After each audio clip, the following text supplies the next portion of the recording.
Welcome to the Misophonia podcast. This is episode 212. My name is Adil Ahmad, and I have Misophonia. This week, I'm talking to Dr. Jaelline Jaffe, one of the most experienced therapists working with people with misophonia over on the West Coast. Jaelline shares her journey from teaching to becoming a therapist specializing in misophonia. We talk about a ton of things, the importance of family support and school accommodations, and we get into her own protocol for approaching misophonia that incorporates cognitive behavioral therapy and dialectical behavioral therapy.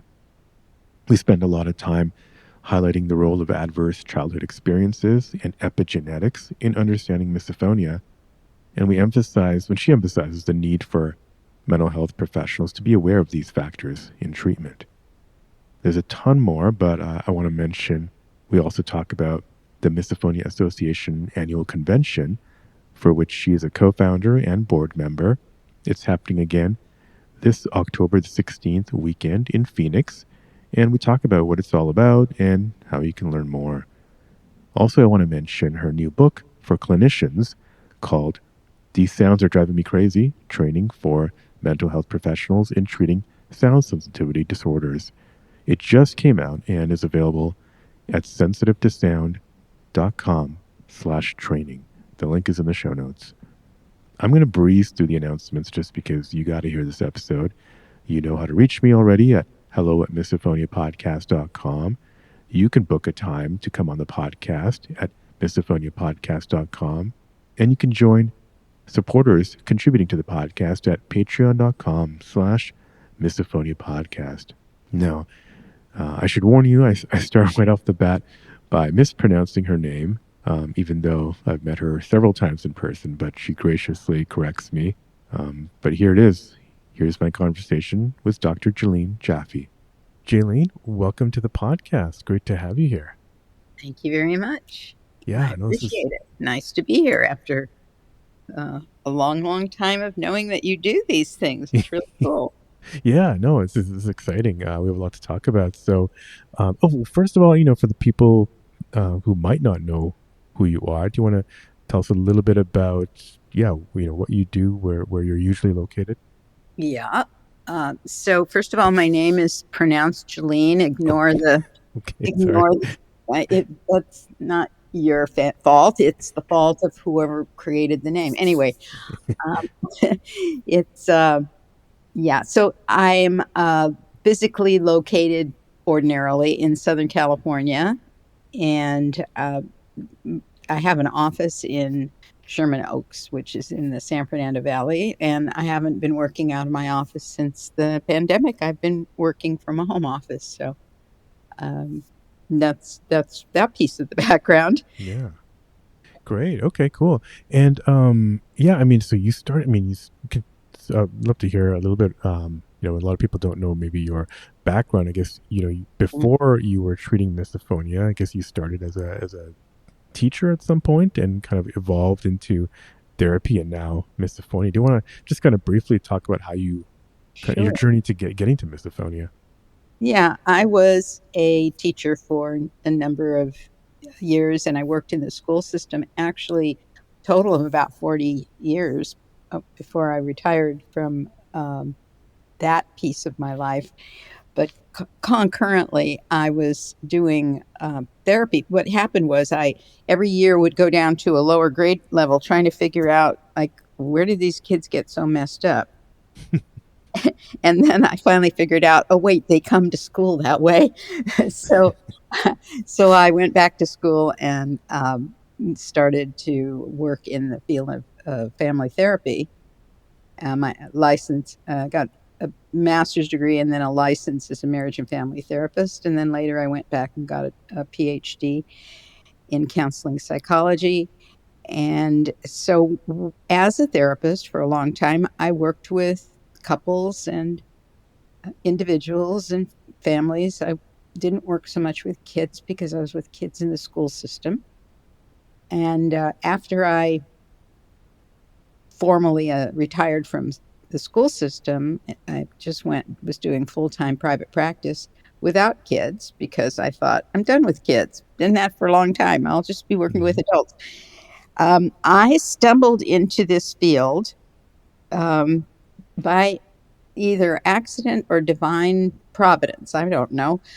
Uh, I had a medical problem of my own that uh, I thought was going to put me out of my ability to do psychotherapy.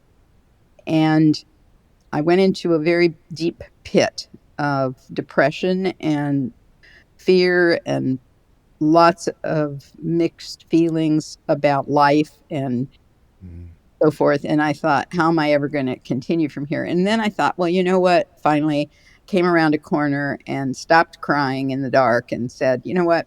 I could maybe help other people who are having some kind of a medical problem, not the same one I have because I happen to have a rare disorder, but I could help other people with the emotional drama that goes along with having some kind of a medical problem that derails your life. So I put up a website called Lemonade Counseling.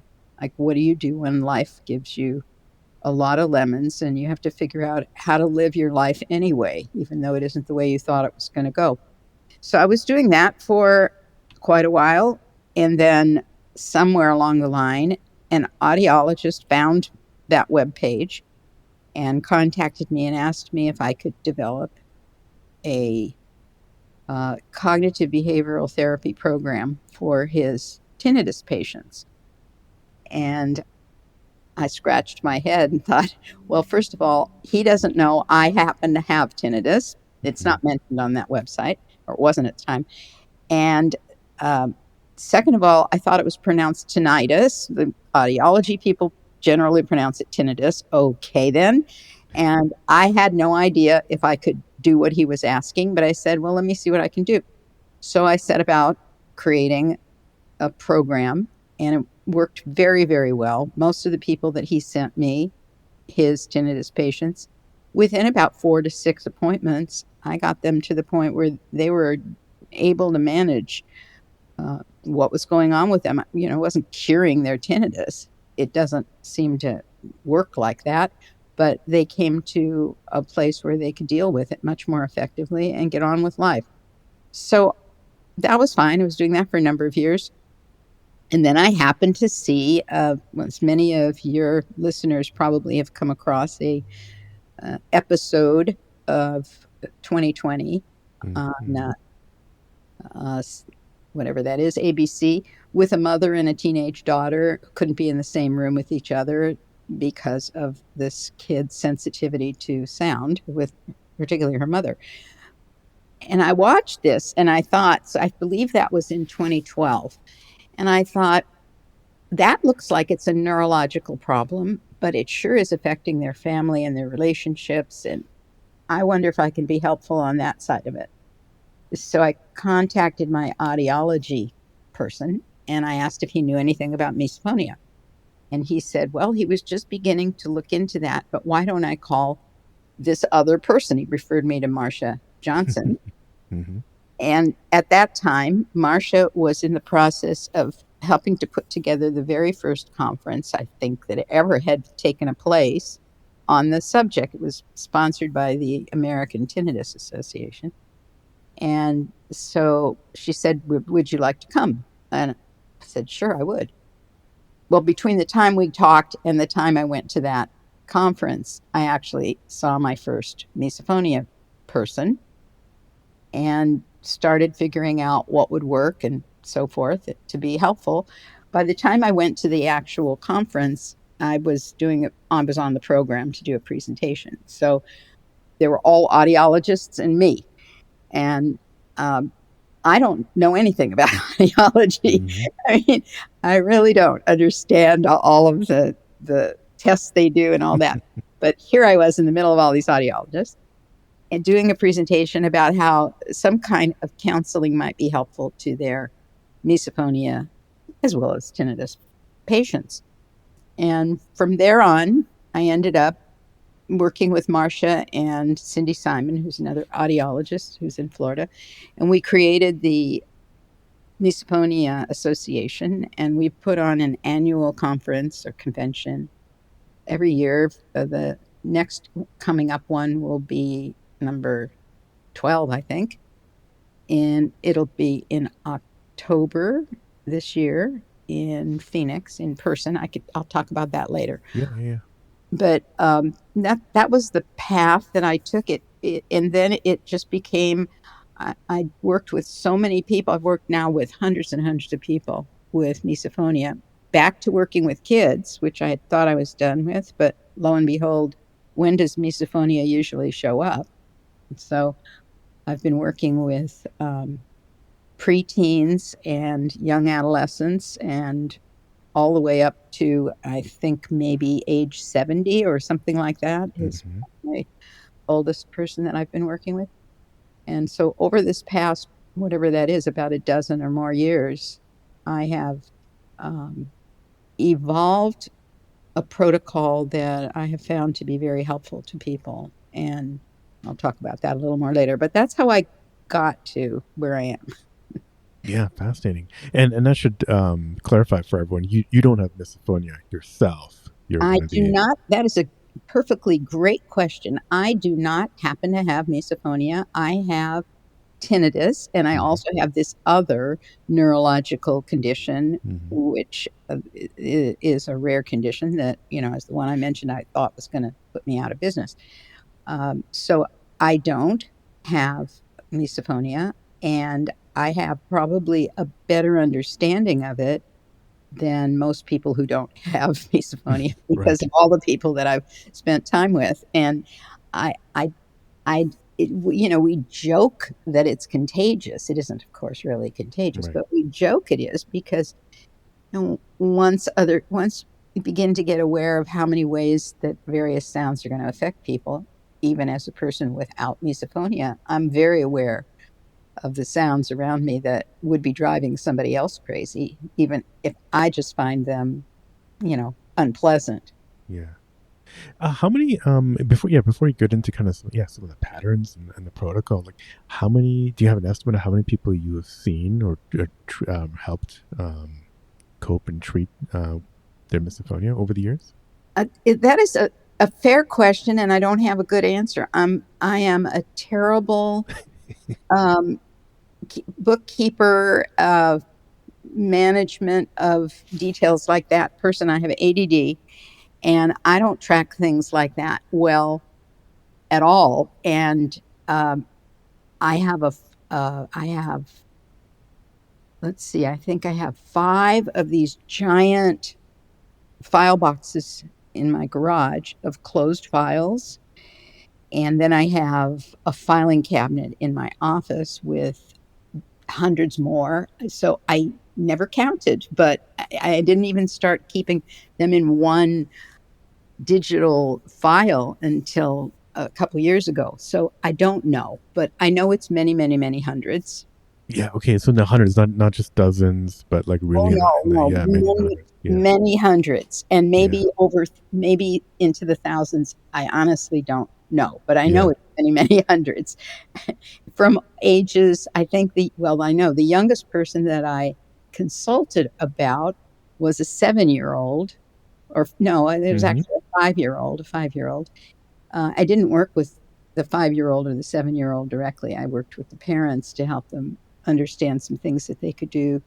Uh, they were a little young to be in, working with me, but I do work with kids as young as about 10 online, and most of the people that I see are probably around 12 to 16, Hmm. but also all the way, as mentioned, all the way up. I think the oldest person I saw was about 70. Gotcha, gotcha. Yeah, no, fascinating. And oh yeah, so yeah, we'll dig into some of the maybe some of your ideas on how misophonia develops. But maybe I'm sure people listening would love to um probably hear first. Maybe what are some of the common things that have helped that you found, help your many hundreds of patients. Well, one of the big things that helps is having a family that understands Hmm. and appreciates and gets it.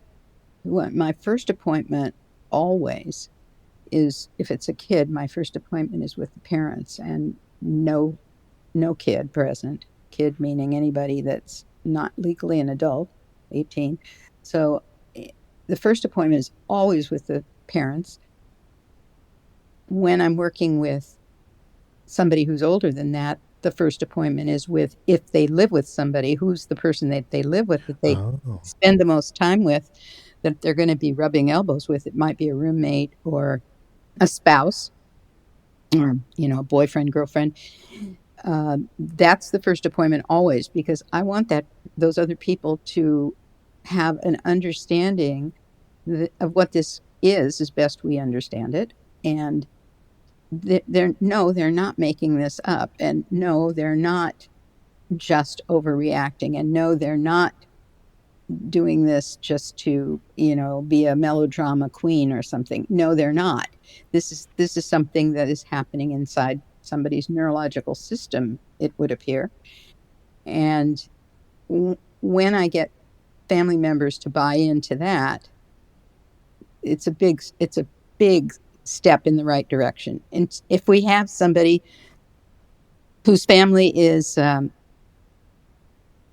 often, when there's someone in the family who doesn't believe this, it's generally one parent, more often the dad, not always, Mm-hmm. who says, we're not going to make accommodations. The world isn't going to make accommodations. You got to learn how to tough it out. And so, no, I'm not going to stop eating apples or whatever it is they're doing.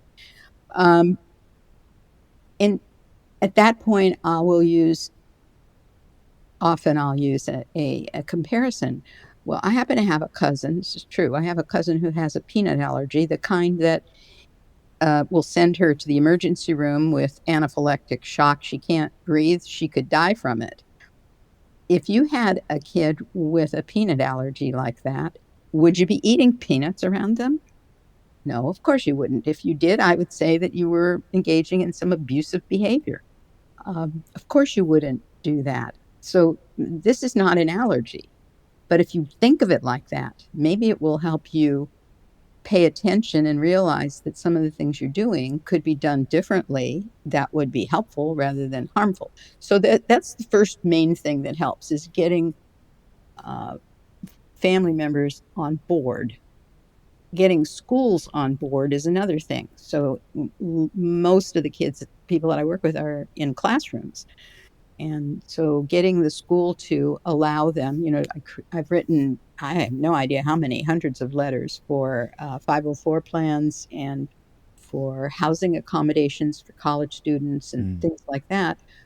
Once they have, I mean, I could be working with someone for developing coping strategies and so forth over maybe a couple months.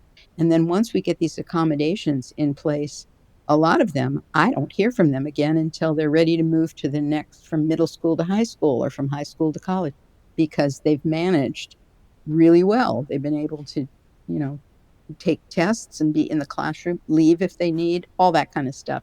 So those are two biggies that have nothing to do with what I do particularly. Mm-hmm. It's getting the family to buy in and getting the schools to buy in. Then going back to what I do with um, people that I have found helpful, I started with the protocol that I was using for tinnitus, which is based on cognitive behavioral therapy. And I found very quickly that that was not sufficient, because misophonia has a lot more emotional, what is known in the psychology world as dysregulation. There's a lot more emotional activation and upset, neurologically as well as emotionally, with um, misophonia than there is with tinnitus. So I began to incorporate strategies from dialectical behavior therapy, DBT, because those were designed specifically to address emotion dysregulation and other things. But that's one of their big things. So I did that. And meanwhile, I was learning a lot about the neuroscience of what's going on with misophonia and incorporating some things from that knowledge base. I tell a lot of, uh, what might be called teaching stories in part of like psychoeducation is how do you communicate something, especially with kids, but also with adults. And a lot of things, the point gets communicated better through a story or a metaphor than directly because it's a different part of the brain that's taking that information in. So I use a lot of those things, stories and metaphors. Um, I have a somewhat irreverent sense of humor. And assuming that I'm not being offensive to the person, there are times when I will say something that looks at the it's not that any of this is funny, but there are circumstances that people end up with that if they take a step back, they can say, "Well, that was bizarre," and Hmm. laugh at whatever it was that happened. And so humor, I think, helps lighten things up a little bit at times. Um, And then I've incorporated other things. There are a lot of other kinds of therapies. There's EMDR, which is the thing where your eyes are moving back and forth. Yeah. That works. That helps in some ways. Hypnosis helps in some ways. Um, the all kinds of breathing, meditation, mindfulness sorts of things. There are many things that I have rolled into what I do. So Yeah. So, do you know? Do you have kind of maybe in your mind or maybe written down like I don't, kind of a roadmap that maybe you use or some markers that you notice to kind of like help you guide which thing to try or um after having talked to hundreds of patients, or is it really still kind of an experimental stage for you? no, I have evolved over the time that I've been working. I've evolved a protocol, and I don't do exactly the same thing Hmm. every time with every person, but there are some things that I have found work well, and I found they work well in sequence. So, Mm. um, one of the things that happened, I think, when misophonia began to be more recognized in the media, a number of therapists and coaches and people like that jumped in and said, "Well, I think I could help with that," and started promoting themselves as people that treat misophonia. Now, maybe some of those folks are doing a good job. I am aware of a number of people who've done things where they ended up making things worse. And so I've had people who've come to me after they've seen someone else who, well intentioned, did things or asked them to do things that made it harder. And then we have not only the misophonia issue, but now we have what's called treatment trauma, like Mm-hmm. especially with kids who've been sent from one therapist to another or one doctor to another, and they're sick of doctors. They just don't want anybody else trying to tell them what's wrong with them and what they should do and, all that. So I've decided over time, after having developed this sort of way of working with people that I know helps, that I know works because I see it. I mean, they they're no longer seeing me because they're off doing their own thing and having a good life, and then maybe they pop back every now and then and say, "I need a tune-up," but pretty much I know that what I'm doing is working, and I know that what some other people are doing may or may not. So after many years of working on it, I actually just this week published a training manual for mental health professionals, where I've laid out my whole protocol. I have everything that I do in there. As I'm giving the whole thing away, not giving it away. I'm selling the book. Yeah. I'm putting it out there because I can't do this forever, first of all. I've been in practice 45 years. That gives you kind of like an idea of how old I am. So I can't do this forever. And there are too many people. I went during the pandemic, I had a huge waiting list. I never had a waiting list in my practice until the pandemic. Hmm. People were trapped in the house, with these awful folks who are making horrible sounds they can't stand and driving them crazy. And all of a sudden, I had a 4 month waiting list. Why 4 months? And almost precisely 4 months, because within 4 months of working with somebody, I get them to the point where they can they can be off on their own without me, and I can put somebody else in that time slot. So I had a sort of revolving door. That's why I've had hundreds and hundreds and hundreds of people. I don't keep them for years, usually. Sometimes I do. I have some people that I've seen for a very long time because we're on to other issues of their life too. Mm-hmm. Yeah, and no, that's great. That yeah, I wanted to mention that book. I think sensitivetosound.com/training, and I'll have links in the show notes of E- where people can. Exactly. Thank you very Yeah. much for that. And yeah, and it just went live Monday. Oh, Uh, okay. what's today? Wednesday? Wednesday. Maybe it was last Monday. Maybe it was last Monday. Well, anyway, it just went live. So it's available. It's intended for mental health professionals.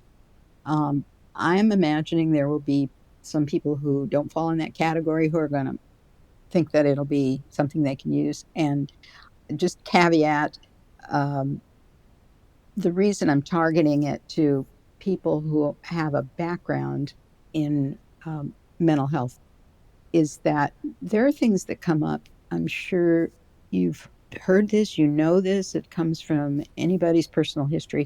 There are things that come up that have to do with things that fall much more into the realm of psychotherapy than Hmm. in the realm of like coaching or something like that.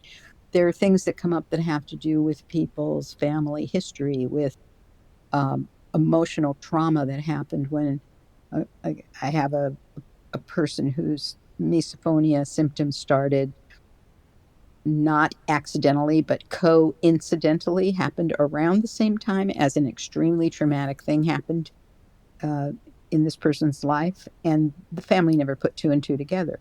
Well, they actually didn't know about the traumatic event until much later.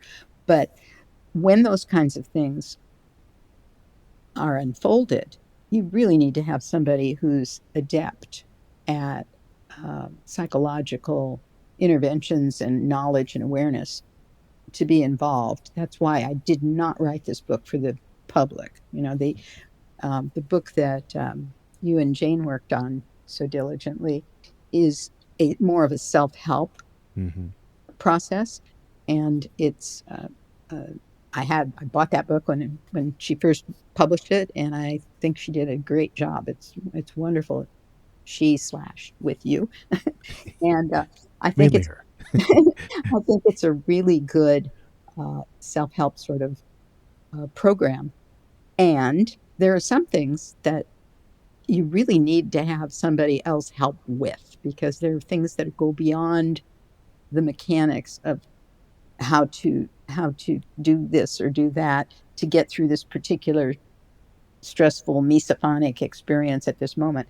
There are things that go much farther and deeper, and that's why I'm targeting mental health professionals. Is I want them to know what to do so that they don't do any harm. Yeah, I'm glad you mentioned that. Because yeah, I mean, a lot of the conversation about misophonia treatment tends to start at the onset of misophonia and then how to treat it.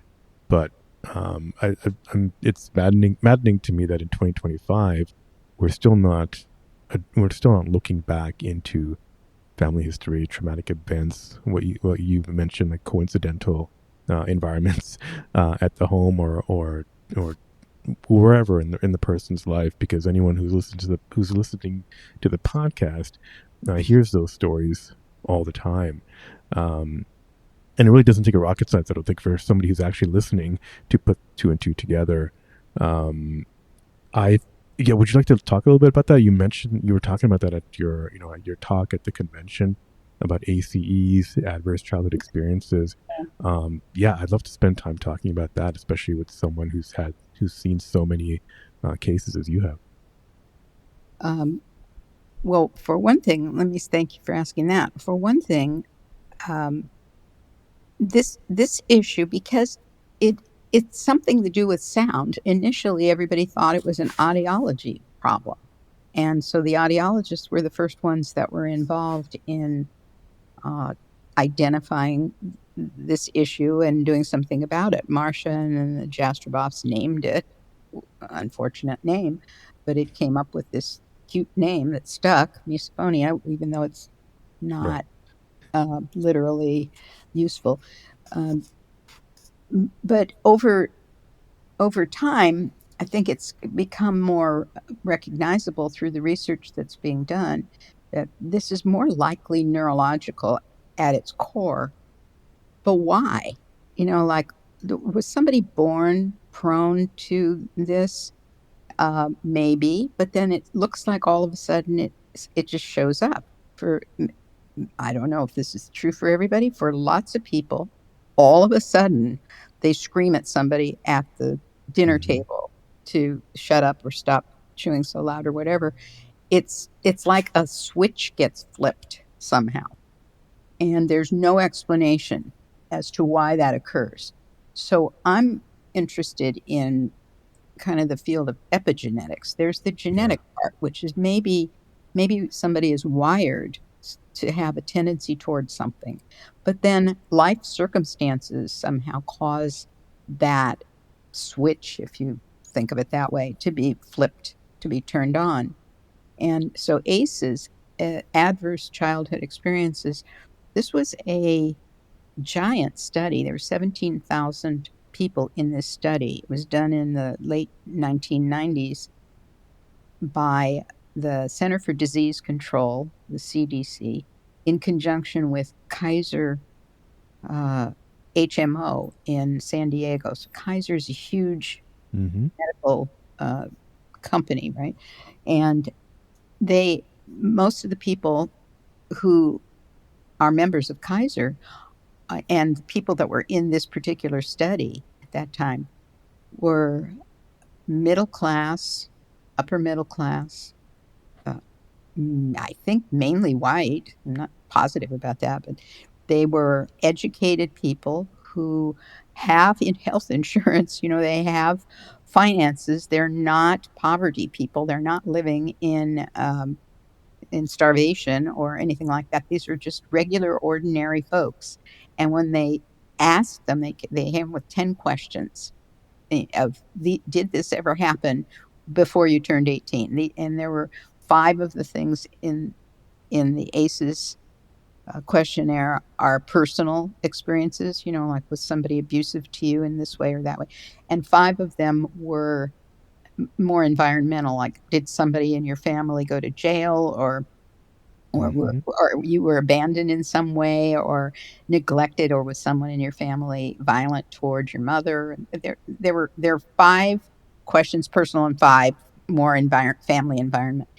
And what they came up with was out of these 17,000 people that were in this study, and a vast, immense number of them, I have don't have that in front of me right now, but a huge number of them had at least one of these adverse childhood experiences. And of those who had one, most of them had more.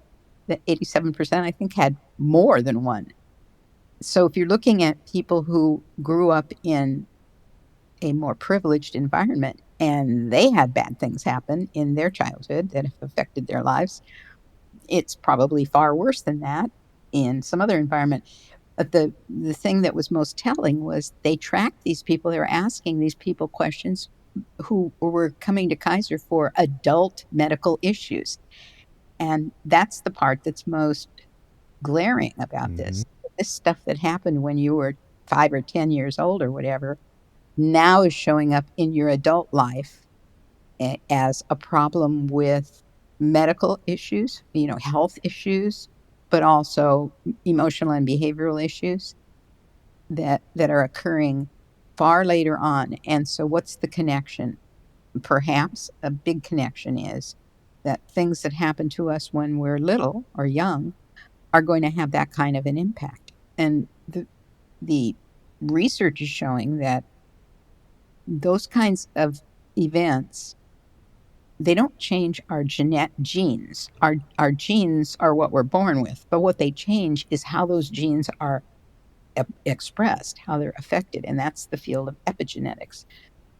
Um, they found there's been some studies that have found that third generation Holocaust survivors, so not the person who survived the Holocaust, not even their children, but their children's children, Hmm. have symptoms of things that are reflective of experiences that happened to somebody they never even met.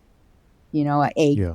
a grandparent or great-grandparent, they didn't even know this person, and yet there are symptoms that are showing up in their life that are reflective of things that happened to that other person that they never even knew.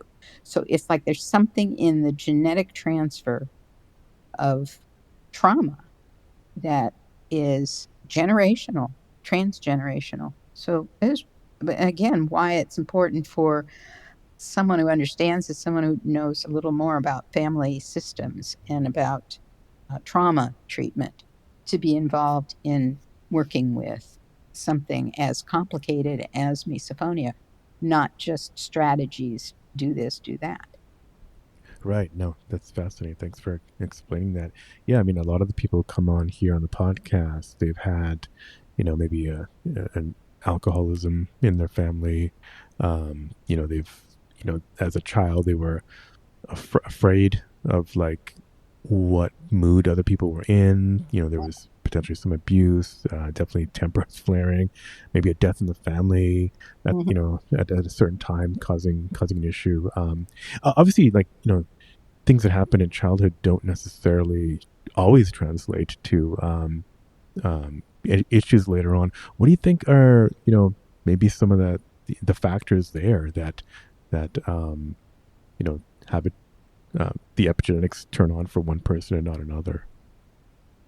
Well, it probably has something to do with the genetics. So somebody may be more resilient uh, genetically. Somebody may have had an earlier intervention that was able to help stabilize them in some way. There have been lots of situations where, let's say, not talking about misophonia specifically, but where somebody gets survives a neighborhood that's full of drugs and violence and gangs and all that, and they make some wonderful stuff out of their life. You know, they end up going to college or getting gainful, meaningful work, and they may be making more money than all the rest of us combined because they're a hero in some sport or in the entertainment industry or something like that. And when they are asked by some interviewer, how do you account for this? Why is it that all of the kids in your neighborhood are dead because they were in gangs or they're in jail or whatever? How do you account for your not being in that pit? And they virtually always say, well, there was this one person. There was my grandma. There was my coach. There was my Hmm. pastor. There was one person who believed in them and who expected more of them and who was there for them, that gave them a layer of protectiveness and resilience that maybe somebody else didn't have. Is it then why is it that somebody else doesn't have it? I'm not putting blame on anyone. Like, Yeah. sometimes there's an overt cause where you could blame somebody. You could say, well, you know, that horrible person did this awful thing to this child. But a lot of times it isn't that. It's more like the family was under extreme stress because of something unavoidable. They, like right now in Los Angeles, their house burned down and every single thing Right. they own and everything they know has been lost completely. I mean, that generation of kids is going to have uh, some difficulties that are definitely going to need help to get through. Um, there are things that happen that are beyond our control. It's not like anybody did it on purpose. So example of that might be, so maybe you're sitting at the table and your family is upset about something that has nothing to do with you as a kid. Financial, somebody lost a job, or maybe, you know, grandma is sick and is going into the hospital, or whatever it might be that has nothing to do with you. And yet there's a lot of tension at the table and stress, and you can feel that. You're a kid, you pick up all those vibes. And oh, by the way, somebody at the table is chewing with their mouth open while they're talking to discuss all of this stuff that's going on. And all of a sudden, your system is just tipped over the top and, just can't take it anymore. And you scream. And from there on, you begin to build up a layer of um, repeated incidences that keep reinforcing how awful this is for you. You know, of course, at the beginning of something like that, uh, especially for people before this thing had a name, and it got named around 2001, before it had a name, so any of the adults who have misophonia, they had no resources at all. You're just being manipulative and bratty and obnoxious, and you can't scream at your mother like that and whatever. And so now they have the problem of misophonia, and they have the problem of nobody's believing them and being supportive to them, that they can't help their reaction. So it's very complicated. And Y- I think that the more we understand about the dynamics of families and interpersonal relationships and how trauma develops, and why would it be with one person and not another? Maybe because of some kind of resilience, maybe because of some early intervention of some sort. Maybe some validation, some need was met to Yeah, comfort that child on a deeper level. right. And that may be not even a family member. It's Right. possible that that's somebody outside of the house, or it might be somebody that's in the house, but it might not be. Yeah, I think this is a super important issue, uh, because we see that so often in people who who have misophonia. If you really talk to them and hear about their stories, but it's such a sensitive issue, as I'm sure you know, because all these parents are concerned about their children. They're bringing them into your office. There's, unless you discuss it the right way, it often gets Oh, interpreted as parent blaming, and I you think that's kind of like like it's kind of pulling. Uh, I don't know. I think um, it's it's not helping the kind of advancement of misophonia treatment if people are too you know um, worried about stepping on other people's toes and parent blaming. I think there needs to be a more nuanced discussion that kind of explains these things kind of the way you just did. well, you're absolutely right on. In uh, some of the I've done presentations for the Misophonia Convention and various other, lots of other places, for including, I did two in London and one in Warsaw this past year. But anyway, one of the points that I make is, the very thing you're talking about is, no parent, unless they're like extremely mentally ill, but let's just say an ordinary parent, does not get up in the morning, look in the mirror, and say, what can I do to mess up my kids today? Nobody does that. You want to do the best for your kids, and generally speaking, we do. We do a pretty good job. There's research on parenting that says, um, we don't have to be perfect. In fact, trying to be perfect is probably one of the harmful Hmm. ways of trying to raise children, because then they think they have to be perfect, and that's not possible.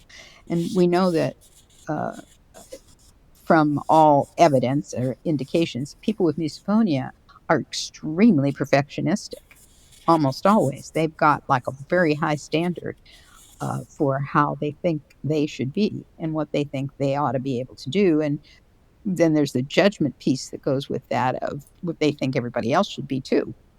Um, but in the midst of all of that, um, parents don't intentionally do things to damage their kids. But the research says, if we make amends and repair the damage, apologize for blowing up at a kid because, I came home from work and I had a bad day at work, and then I got mad at my kid, or my spouse or the dog, whatever.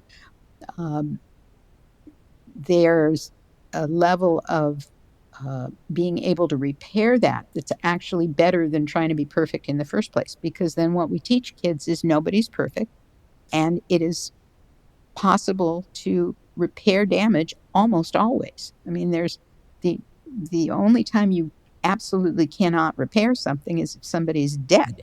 So you don't want to you don't want somebody to Oh die yeah. for you to realize that you screwed up. but but yeah, it is a very delicate balance to say to someone, to a parent. I mean, the extreme way of saying it, which I would never ever do, is, what did you do to mess your kid up? Look what you did. You screwed up, and look at this. That's This, the this irreverent way of asking. yeah. I mean, I would never say that, and I don't believe it either. But I do know that things that people do Mhm. inadvertently are going to affect the people around them. And especially their kids, because kids don't have a filter. Kids don't have enough life experience to be able to take a step back and say, huh, I mean, like, as an adult, if somebody dumps on me, I could take a step back from that and say to myself, did I actually do that thing they're yelling at me about? Did I actually say or do something wrong? If I did, I need to fix that. I need to apologize. I need to redo it or whatever. If I didn't do that, I mean, I take a good hard look. And if I didn't, then I can say, this is not me about me. This is about them. They're having a bad day and they're taking it out on me. And then I don't have to take it on personally. But that requires, this is another big piece of why therapy ought to be involved here, is parents need to have their own strong self-understanding, self-awareness, and Mhm. ability to manage their own reactivity. You have to be able to be the grown up in the situation, to be able to, n- you know, stop yourself from completely blowing up, or apologize and make amends if you did do something. And Are you finding that you're while you're doing that, that you're then uncovering layers in the parent? Perhaps their um, their outbursts are representative of something that's coming from their childhood, something that's kind of evolved in them. I'm yeah, curious if you see that a lot. for sure. The first appointment that I have, which I mentioned, is with the parents Right. only. I draw what is called a genogram. It's like a family tree. And I just make a sketch and I ask them, so, um, who are the kids in the family and the parents? I go back 3 generations. Mm, And what I'm looking for are any kind of patterns. I mean, these things are passed along genetically as well as epigenetically. So one way of thinking about this is, I had until I read a book that mentioned it specifically like this. Hadn't really thought it through like this. My my uh, mother, who gave birth to me, uh, I came from eggs that were in her body from the time she was born, and right. she came from her mother, whose eggs were in her body from the time she was born. And this goes back and back and back. I mean, this we are connected genetically through many generations back to, eons. So we are definitely affected by things that happened in our family's history. Lots of people know that, the first time they scream at their child, they realize that it's almost like their mother's voice was coming out of their mouth. And they go, "Where did that come from? Oh my God, I sound like my mother." Well, we repeat patterns, and if we can recognize that, I mean, I think parents need a lot of help when they're trying to deal with a child who's difficult, for any reason. Special needs kind of child in any form puts a lot of pressure on families. And if you yourself haven't got your act together, if you haven't done your own emotional homework, had your own therapy, worked through your own family life history issues, whatever it is, it's harder to be a parent coming from a clean slate because there isn't a clean slate. Right. So, so I think it's important for as time goes on, the more we know about any condition, misophonia just being one of millions, that there are things that we pass along emotionally and biologically, and there are some things we can't do anything about. They just are what they are. But there are things that we could do differently. We could change. People break long-standing bad patterns. Somebody who was raised by an abusive parent does not have to become an abusive parent. Right. They can change that. Yeah. Yeah. Exactly. Yeah. No, I wish this message got out more. um, and yeah, because I think that's really important. Not I think yeah, not a lot. A lot of people are on Facebook and the Reddit groups, and they're looking for that quick fix, quick explanation. But they're not really going back and digging deep. Are you finding that apart from the CBT work and some of the other things that you've done, that um, addressing, maybe just acknowledging some of these coincidental situations it has directly affected people's misophonia in a therapeutic way? Well, the more we understand of what something is, I mean, the first experience people generally have with misophonia is they discover that it has a name. Right. They go online and uh, they discover that these things that are happening to them is a thing. It's a real thing. And there's a tremendous relief in that recognition. I'm not just crazy. There's actually something here. There's something. So that's the first piece of making a difference in healing and transforming what's happening, is to know that there's actually a thing happening here. The more we know about it, the more we can understand about what actually is happening. Where's this coming from? The more power we'll have and control we'll have over changing direction. And sometimes just a bit of that is enough to make a difference for people. So, I mean, I've evolved over time a lot of different exercises, I guess we could call them, that help people learn how to deal with this, strategies that assist them in a lot of different ways. And at some point, it begins to click, and it's like, Mm, oh, I'm having a reaction to that sound. I hate that sound, and I don't need to do anything else about it. I mean, I'm not gonna stay stuck on that sound. I'm gonna take my attention elsewhere. And I mhm. have a bunch of exercises that kind of train the brain how to do that. And,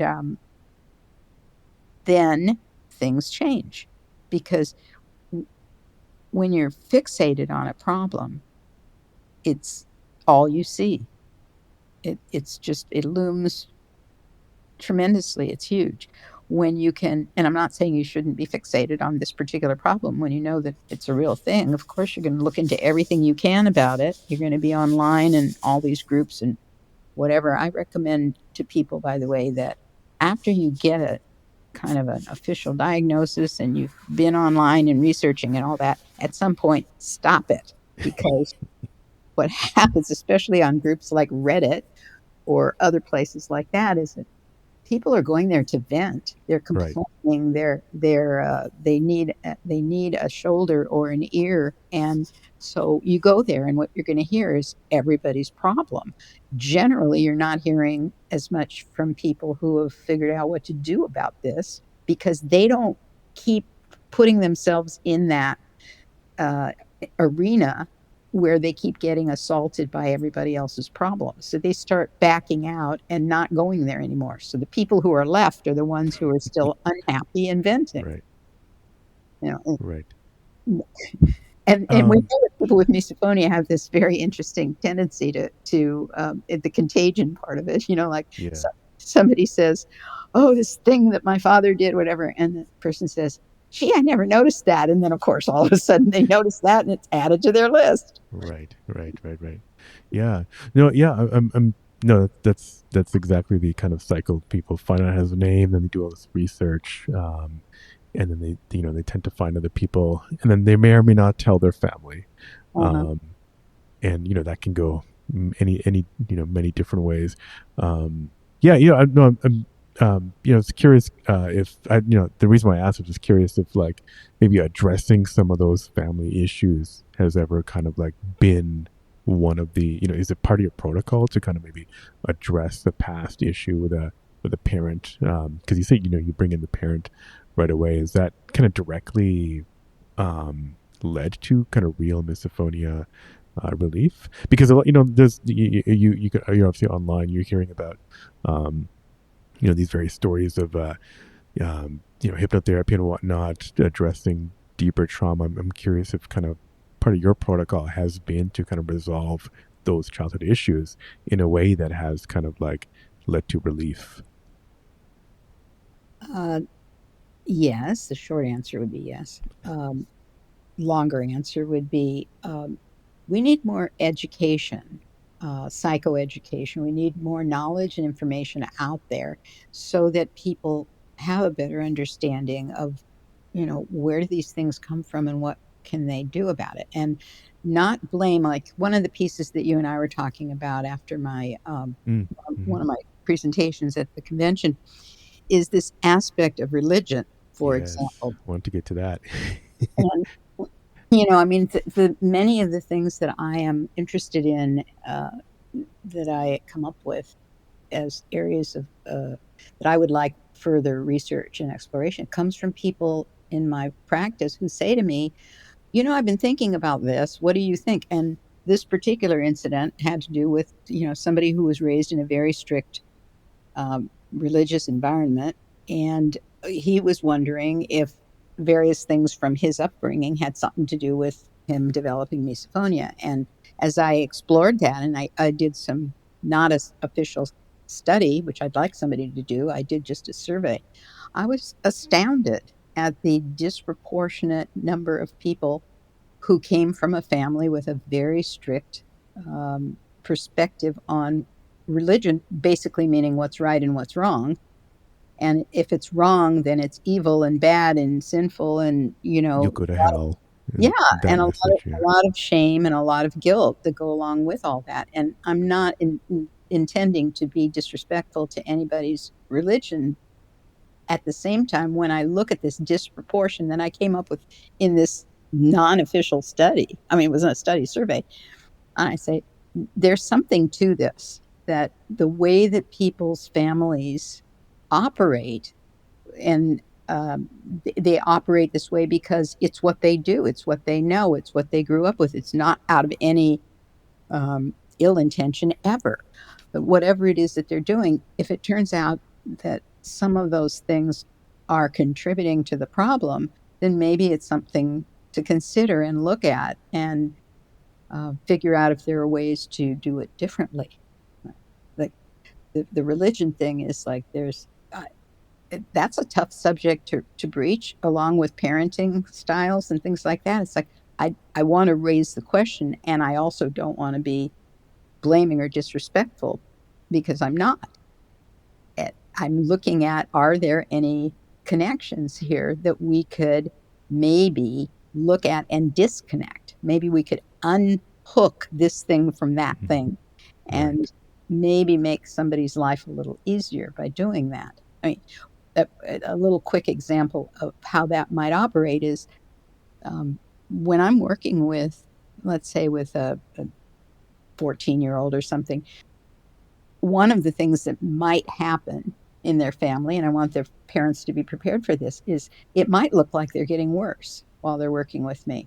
Mm. And it isn't that they're getting worse, it's that they're getting more able to express more directly what it is that they're experiencing. So they've been maybe burying it, Right. suppressing it, not telling their parents everything that's going on for all sorts of reasons. They try to be protective of their parents. They think they'll get in trouble. More often, it's because they're trying to protect their parents. And so they don't tell them what's going on. They'll say to me, well, my parents know about these four things, that I have trouble with. But if I told them all the things that trigger me, they wouldn't be able to handle it. So I don't tell them. Well, that leaves this young person extremely burdened with Mm-hmm. carrying all of this themselves and nowhere to turn for support. So I say to the parents, it might look initially like they're getting worse because they start being more expressive. And actually, you have to look at it as maybe this is not worse, it's better. It's like they're beginning to process this stuff, and they're hopefully going to be able to trust that their family uh, won't be um, criticizing them for being able to express themselves. And they often grow up in a family where, expressing emotions and that sort of thing isn't part of the family lexicon. We just don't do that. We don't talk about those things. So it sometimes, I mean, it's just not a problem that belongs to a person. It's a family issue. It got created in a family, not because anybody intended it, but it's there in the family. It affects everybody in the family. I should mention, by the way, that first appointment is parents, but later on, I will do a piece of an appointment with the siblings Mm-hmm. to make sure that they understand what's going on, and that when kids say, well, my sister does this thing on purpose, it may be true. It may be that that sister has found a way to get you, and if that's true, then I would like that sister to have more awareness and be able to change behavior so that they're not adding to the problem. And this kind of I don't know, when I hear this, and also when you were talking earlier about the the resilience piece that that a lot of kids can in similar situations can kind of learn and potentially be obviously productive members of society. Kind of goes to I think about the the saying on your website about lemonade, but turning lemon into turning to lemon into lemonade. I often think about, obviously misophonia is you know has all the traits of a syndrome or disorder, but you can almost think of it as a way to kind of, I don't know, use it as a positive way I, to kind of, if it can kind of absolutely. like, if it can kind of like like open up these family issues that are not misophonia and kind of help those, and that's a great thing. That and yes, that's a good point. Um, I don't. I'm thinking about it. I don't think I've directly addressed that in this book. It's sort of a byproduct. But one of the things that I do address directly, not at the beginning, when I first start to work with somebody, I am definitely not going to say, "Let's look at the things that are advantages of having misophonia," because Right. that feels very dismissive. But when they can get to the point of understanding better what's happening and having, personal management over their reactivity and so forth, then we can start looking at, what are the superpowers that go along with this? What are the things that you do or can do that you just they come naturally to you, and you don't even realize that they don't come naturally to other people. So let's look at what some of those are and how you can find ways to capitalize on that and use those things to your advantage. This is particularly true with occupations. There are some kinds of work, fields of endeavor, where a person who has misophonia could do a far better job than somebody else because, along with having this super sensitivity, their brain also works in a lot of other, it's a neurodivergence. It's not a problem, a disorder in that sense, of saying, well, you know what? You have a very extreme ability to attend to details. You notice little things that are out of place. Hmm. Where does that fit in the work world? Well, there are lots of places. Somebody who does computer coding has to be able to notice that that comma is in the wrong place or got left out or something. I mean, you have to be able to notice little details to do Yeah. that. You have to have very high attention to logic and sequence and patterns, and in some cases to be able to hear things, but more often to be able just to attend to things that other people don't notice. And that could make you a valuable person in any number of different occupations. So look at that side of it. Once you get to the point where you can, have better management over the parts of it that are problems, you can Right. look at the parts that are assets, could be assets.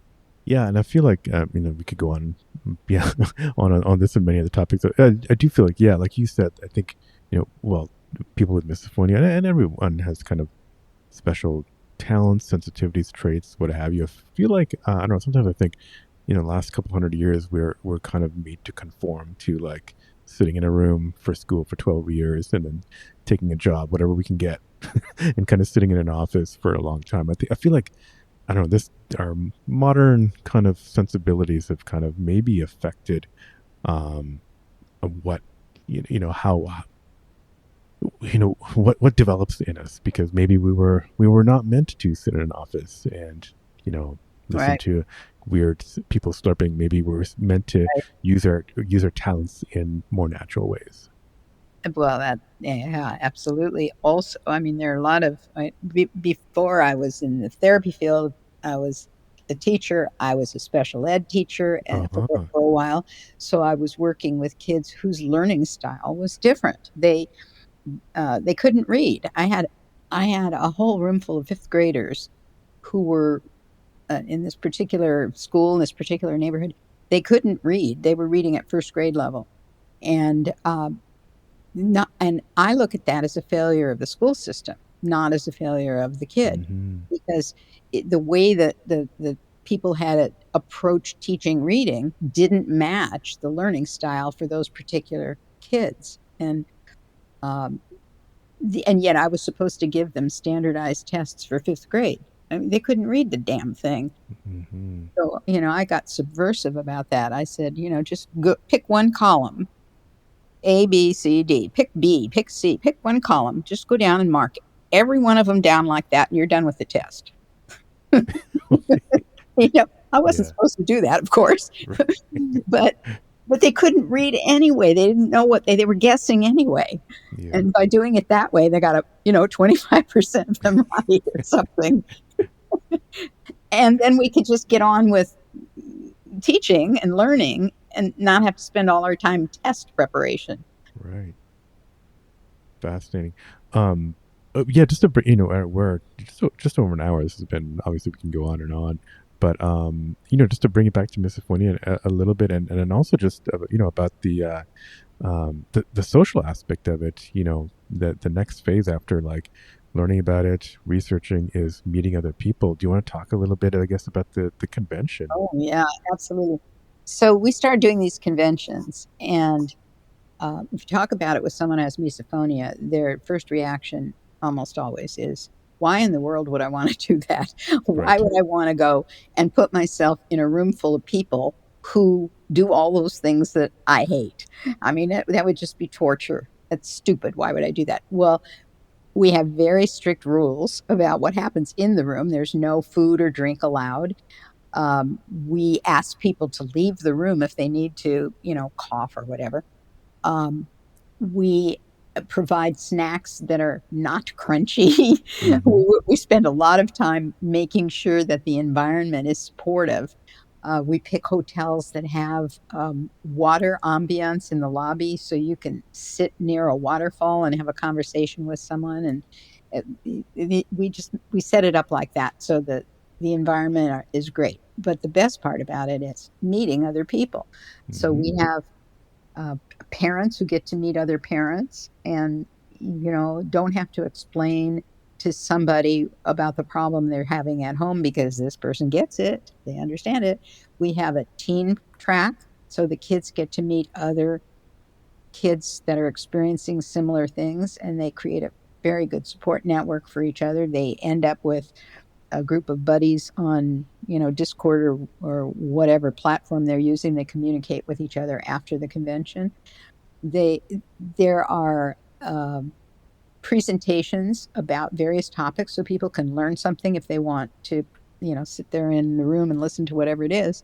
But there are discussion groups and informal activities, and most people go away from this from the convention saying this was really good. I'm glad I did this, and I'm glad I brought my kid, and my kid is glad to have been here.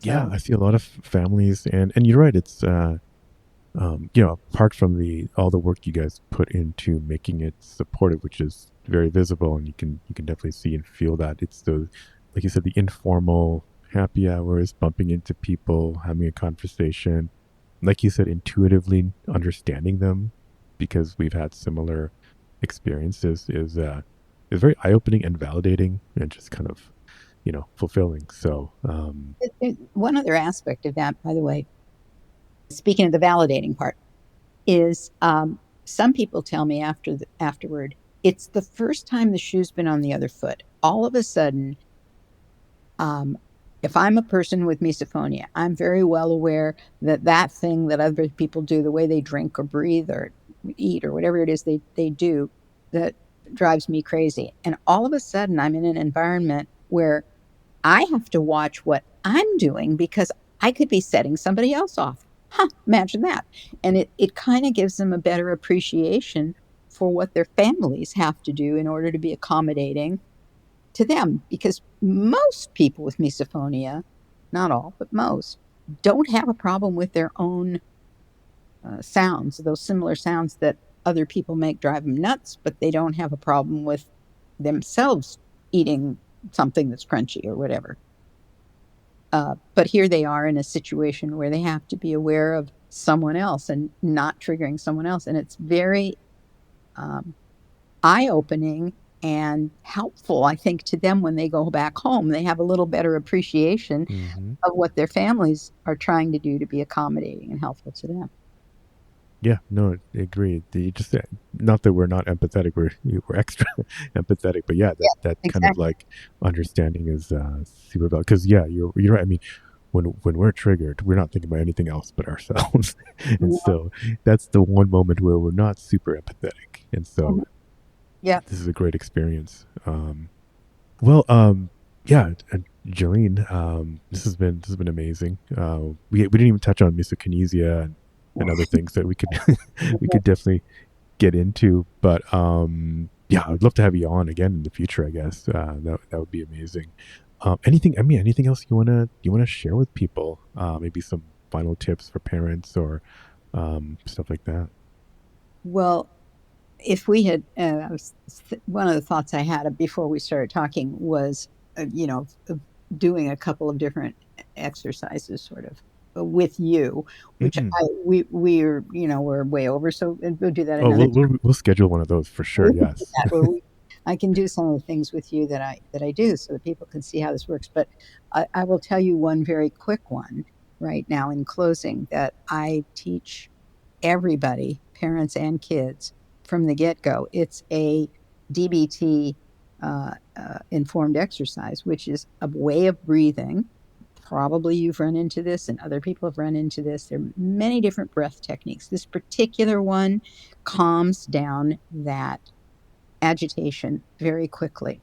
It counters the adrenaline reaction. I mean, when you hear the sounds that set you off, it's an instant reaction. You don't stop and think. It's like knee jerk adrenaline rush. Oh yeah. This particular style of breathing, and what it is you exhale more than you inhale. So when I teach it to people, I say, okay, let's do this together. We're going to inhale while I count to five. We're going to exhale while I count to seven. Do that several times during the day. It begins to calm down your system chemically. In the brain, it changes the ratio of oxygen and carbon dioxide in the brain. It automatically shifts the brain out of the fight flight sympathetic nervous system into the calm down parasympathetic system. It happens very quickly. When I do it with kids, I call it magic breath.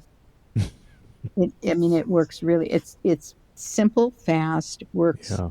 really well to calm down reactivity. So people can, if you practice it many times during the day, connect it to something you already do often during the day, like every time you pick up your phone. Oh yeah, Hmm. take a breath where I exhale more than I inhale. It'll begin to be more automatic, and it'll keep your system calmer, and you can jump right in and do that when you're in a triggering situation, and it'll help calm your system down. So that one is like just so fast and easy to do. Yeah, that's a great tip. That's a great tip. Um, and yeah, you mentioned, I guess, the convention coming up. I guess I knew it's going to be in Phoenix. Is this going to be in October? It's going to be in Phoenix. Okay. It's October 16 to 18. So Okay. we start Thursday night gathering, and then Friday and Saturday all day will be the actual event, and we're going to do lots of time for interaction and um, different breakout groups where people have a chance to meet and talk with each other, as well as presentations. And we don't have a lineup yet of presenters. If somebody knows somebody that they think we want to have this person come, I'd like to know more about that, Mhm. let us know so that we can contact them and see if we can get them on the program. Great. Well, yeah. Again, Jaelline, amazing. We'll start scheduling that this next session soon. I think it's going to help a lot of people, That'd and be people will great. be looking forward to chatting again. I'll have I'll have a link to sensitive2sound.com/training in the show notes. But yeah, thanks so much. Thank you very, very much. I appreciate the time that you've taken to do this, and you ask really good questions, and I really appreciate the opportunity to talk with you.